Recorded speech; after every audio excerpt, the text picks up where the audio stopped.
Welcome to On the Record with Kevin and Tiffany. on 9:30 a.m., home of conservative talk radio, where the identity is black, the party is Republican. You don't like that one, do you? And Kevin is an idiot. Let's go. All right. So we're having a little fun here. All right. So Tiffany, this is our second.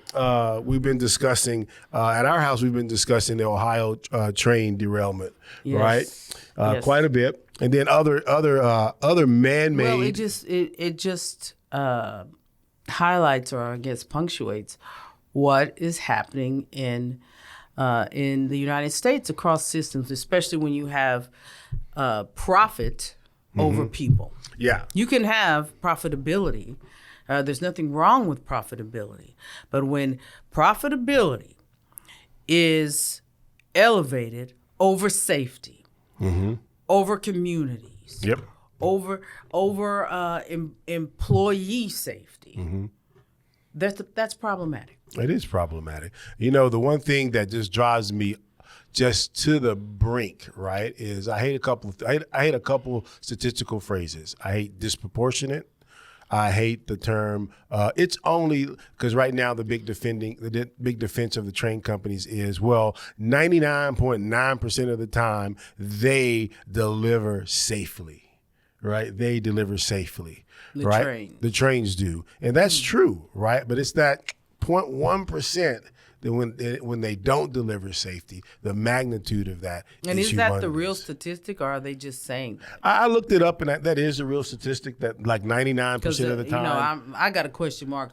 Yeah, but Next if to you anything look that at they it, say. it's approximately 99% of the time the trains are delivering safely without derailment, right? But it's that percent of time that when they don't deliver safely, it has a huge magnitude. And so can the times when they're not delivering safely, can those be reduced? Because it doesn't matter if 99% of the time the trains deliver safely, when you actually could have closer to, a total. You see what I'm saying? So, but I don't want to get. If you don't have if you have 800 train derailments, but you could actually have 400 train derailments instead of the 800 by simply putting some safety measures in place. Yeah.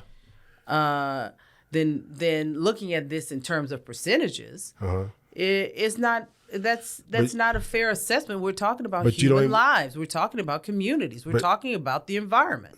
But I don't want to have that part of the discussion. That right there is a red herring. They want you to walk into that frame on percentage, because if you talk to the average American is going to tell you, 99 out of 100 times, that's good.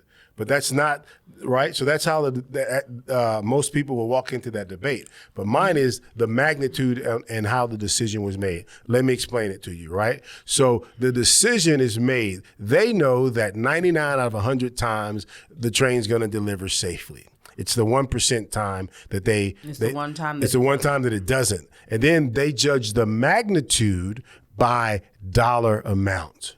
They judge the magnitude by how much is the attorney going to cost us? How much is it going to cost us for the cleanup? How much is it going to cost us to silence the people impacted by it? Which is why they go into these rural areas, right? So as long as that cost is less than the profit that they're going to be making, they judge it as an acceptable risk. Last week we discussed, right? Are you an acceptable risk? Because it's in a rural area, right? So therefore, that's how they judge the acceptability of the risk. So don't get caught up into the 99 out of 100 times it gets there safely. It's the 1 out of 100 that it doesn't get there safely. And what is the magnitude and impact in terms of the impact to the community that it's going to have in, right? They got to clean up the soil. The soil is contaminated. The water is contaminated, right? You know what I find interesting is when you talk to all of us regular folks, you start talking to other people, and people are like, they're scrambling. They're trying to figure out what they're going to do. No, they're not actually scrambling. They're not actually trying to figure out what they're going to do. They know exactly what they're going to do. They've had actuaries figure this out. they've put a dollar amount on the heads of the people that are in these communities and decided, hey, we could probably get through one of these things. Even once the news dies back off, it's going to cost us X. Yeah. It's going to cost us X per family. That's Yeah. what the average cost will be. So it'll cost us this amount to clean up the mess. It'll cost us this amount to get the stuff away. We'll try to put it closer to where the site is. Like, they've made decisions like that. Yeah. And They've so, already made all those decisions. That's why when this occurred, you saw they had a whole little army of foot soldiers that were going door to door.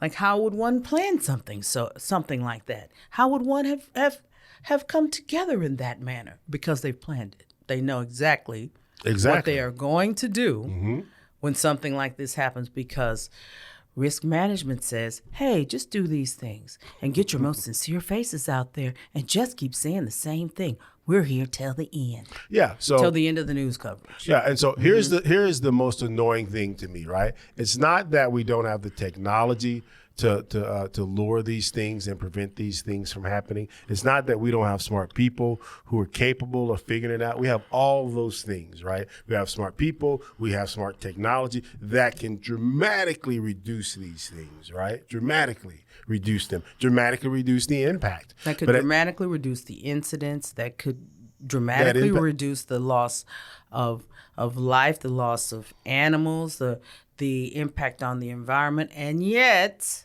we don't do anything. And here's why. Here's why. Because the leadership and the executive leadership of a corporation, their number one group of people that they have to satisfy are the shareholders. Know that. That is the fact. Fiduciary responsibility is to them. It's to the shareholders. That's that right. is a part of the neoliberal system. And I'm okay with that being a part of it, right? But we as consumers have to be aware of that. Now, you disagree. I don't know if I would start labeling stuff neoliberal, but I will say that is a part of a for-profit business.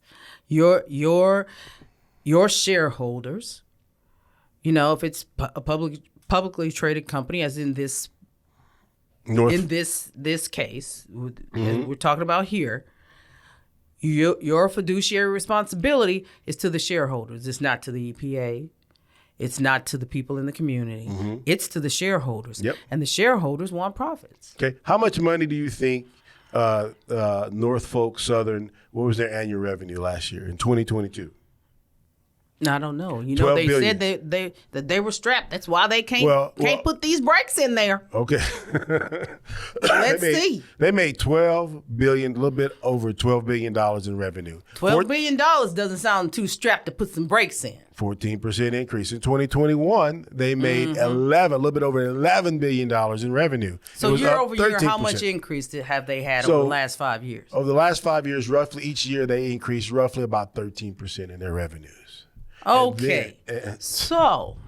And that translates to billions of dollars. Yep.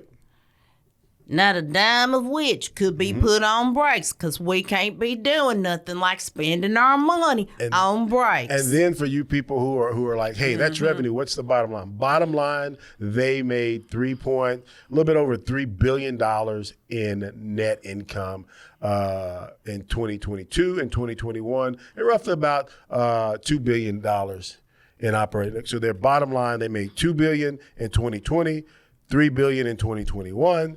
And another $3.25 billion in 2022.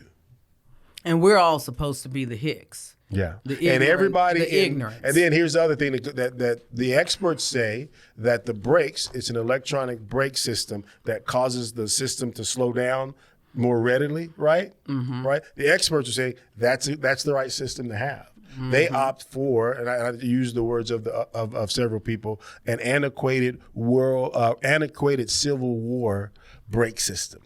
Yeah. That stops each train car individually versus stopping them all together at the same time.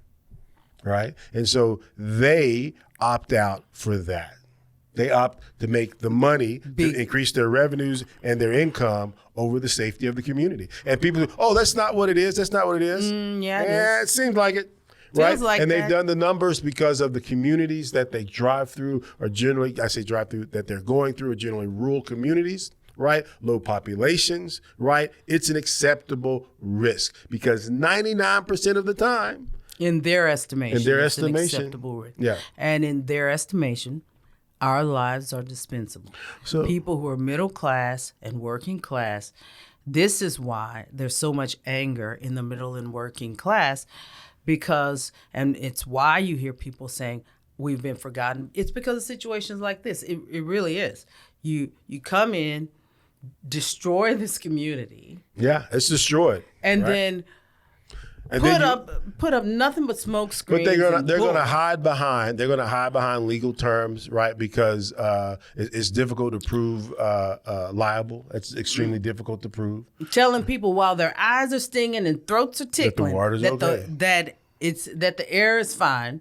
Telling people while their pets are dead, 40,000 wildlife in a 5-mile radius dead, and the stench has to be terrible. Telling them, oh, it's all, this is. And here's the shameful part. The well water is good to drink. You're looking at dead fish. But the well water, your pet's dead. But here's the shameful part, though, Tiffany. Okay to drink. Here's the shameful part, right? Our party is saying, hold on, let's not make decisions irrationally. Across the board, everybody that is political, they're always gonna, and this is why we say you have to have your own voice. Mm-hmm. You cannot walk into any political party and just go along to get along, because you will get flattened. So here is the insight. Surprise, no lives matter. I don't care if you're white or black. Your life does not matter in the eyes of most institutions. If we cannot organize ourselves around true conservative principles, right? The unelected, those people who we've never heard their names, they're making decisions that impact our lives. So once again, surprise, no lives matter. It's not lives that matter. It's greenbacks that matter.